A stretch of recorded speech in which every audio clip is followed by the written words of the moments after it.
Hey, welcome to the Danger Zone. It's Ashley. Everything in this video can be found on a public domain. The full disclaimer's down below. I wish you lots of love and many blessings. You guys, I sat through the entire 30-minute broadcast. It just about kicked my tail. I'm giving it to you just as it was given. This is a mental trip. One of the young men said straight out of the gate, "I'm super nervous." And Meghan took that in a flirtatious, "Oh, how sweet," a young crush sort of thing. It made me gag. She said, "There's no reason to be nervous. Why are you nervous?" Setting him up.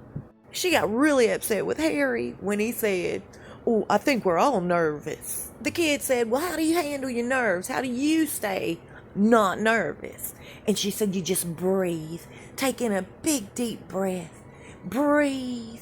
And that's when hollow-headed Harry decided he was going to share his meditation. "Oh, I meditate every single day. It's so good for the body." Then one of the kids said this. I couldn't even believe it. "You guys have been involved in a lot of activism lately." Which, by the way, is the understatement of the century. A lot of activism. We've seen more. Oh, don't even get me started. Let's get back on track. The young man said it for a purpose. He wanted to remind them, you set everything to the side. Today we're here in honor of World Mental Health Day. Those kids were smart enough to reiterate the fact that they were there for a purpose. Not just all about Meghan and Harry, but Mental Health Day. But in true Harry and Meghan fashion, they totally hijacked the Mental Health Day conversation. From one end to the next. Now, it's super important that you guys realize you have to know this fact. Harry and Meghan sought them out. They found them online. That's super important. That is the key word, online. We'll talk about that some more here in a minute. And in true handbag Harry fashion, he was a good little boy, and he stuck to the script. He started spitting out statistics, and he said every single person has suffered trauma, loss, or grief. But you and I both know there's so much more to mental health issues than, loss or grief or trauma, truly. All it seems that he knows is the loss of his mother and how he felt mentally afterwards. You know what I mean? The kid listened to it for about as much as he could handle. Finally, he interjected his 2 cents. He's trying to make the point that, hey, I'm an immigrant from a lower income single parent home. Life's hard enough, on a typical day. But due to this sickness, this pandemic that's going around, it took away our school and it took away our social life. It's really hard to talk to anybody when you're all alone. And that's where all mental health fell to the wayside for Meghan and Harry. It was on to their campaign, which was stay offline. Do not spend so much time online. Just because you're sitting at the house by yourself hungry doesn't mean you can get online, get on your phone, and start chit-chatting about your feelings to your friends. Not online. However, they've made an entire career being online. Her starting with the TIG. Totally hijacked this entire broadcast. At this point, it was all about the hate and the platforms that shouldn't be giving people with an opinion other than their own a voice. That's when Meghan decided, in the most bragging of tones, to say this. "I've been told that in 2019 I'm the most trolled person on the planet, in the entire world." Y'all, she didn't even make the list. She didn't even make the list, nor did Harry. She goes on to say 8 months of that year, I was on maternity leave or with a baby, not with my baby. She went on to say that when people manufacture things, it's super duper damaging to one's psyche. Here's one thing I do know.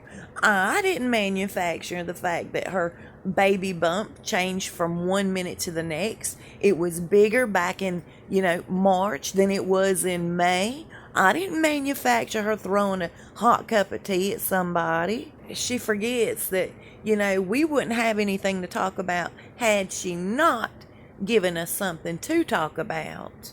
And I certainly didn't manufacture the fact that she left her fairly newborn child to go watch a tennis match across the pond. I didn't manufacture that. I didn't manufacture those bruises on her kneecaps either. We didn't manufacture the fact that she has been seen more since seeking out, she and Harry both, seeking out privacy than we ever seen them as paid senior royal members. I don't remember manufacturing that. Harry started to get back on track, talking about how nasty the online world is and how bad it is for your mental health. So Meghan cut Harry off. She slid right in and decided she wanted to share with these kids that journaling's just such a really powerful thing for her. I have to agree. She has absolutely gotten her way. From the moment she leapt into that family and started jotting down every move they made, every conversation that took place behind palace walls. You are damn right, your journaling's powerful. I agree. Harry jumps right in and he says this. He says we all have a choice. It's easy to be sucked into the negativity. We have to choose to cut that out of our lives. You know who he's talking about, right? He's talking about the royal family and how he had to cut their negativity out of his life. He went on to say, just as we watch our diets, what we put into our bellies is what we need to watch with our eyes and our minds. We need to cut out all the negativity. You have to leave it behind and change your diet. And that's when he yet again brought up the whole meditation thing and how he just loves to cut time out of his day to sit and reflect and meditate. And Meghan said he's really good at it too. And with an almost hostile tone, she goes on to say, you're very intelligent people. You don't have to take the recommended or suggested video. She was talking about YouTube. She implied that YouTube's pushing negativity about them on the population, on the viewers, totally derailing from the mental health subject that they were there for.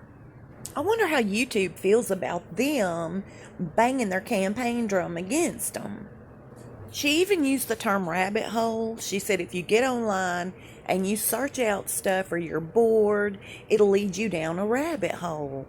Here's a rabbit hole for us. So she mentioned that while they were in South Africa, and she was so tired when the journalist asked her, are you okay? And that time she was like running a marathon trying to feed Archie in between events. And in front of these teenage kids, she and Harry both brought up the fact that she was breastfeeding. A really big fear for any new mom is leaking. And you know, I never noticed her ever wearing breast pads during her breastfeeding times. You can even see her nips, you guys. You can. In certain outfits, which totally proves she's not wearing breast pads to be a breastfeeding mom. Did I just manufacture that? She goes on to toot her own horn for several minutes, saying that she changed the world. And you might be wondering, how did she change the world? Well, I'm going to tell you, according to her, the question that was asked to her, which I must be remembering that way differently. I don't remember him asking her, are you okay? I remember her saying that to him. Nobody stops to ask me if I'm okay. But according to Meghan, that one single question rippled across the globe, and it was all due to her, that she saved the day for all sorts of parents, single dads, people raising children. They were being asked if they were okay, and it was all due to Meghan. Thank God for Meghan, y'all. I have never honestly witnessed this magnitude, this level of narcissism in my entire 45 years. So in 30 minutes time, they didn't much talk about mental illness or mental health per se. They seemed to talk more about their campaign against online hate. And of course, including to throw the royal family under the bus. Something that I also noticed that just bugs me is they covered their sofa. I guess they were afraid of the germs they could have potentially caught from those children.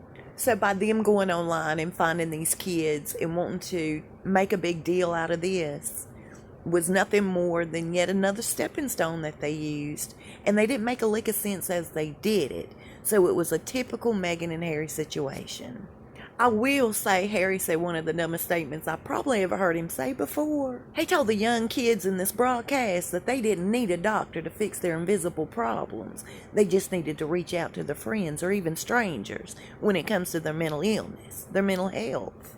I think this whole entire situation that made no sense, talk about a word salad, I followed the script, y'all. It just proves to me that they have no authority when it comes to mental illness or mental health. It also proves to me that they were not there to get one-on-one with these kids to talk about any kind of resolution for mental health. It also shows me that they don't care how low they go. They'll use kids, the elderly, and the disabled. And that's a sad shame. It was truly one of the weirdest half hours of my life. I'll not ever get that back. I really appreciate y'all watching. I'll see you soon and we'll talk fast. Please stay safe and be blessed.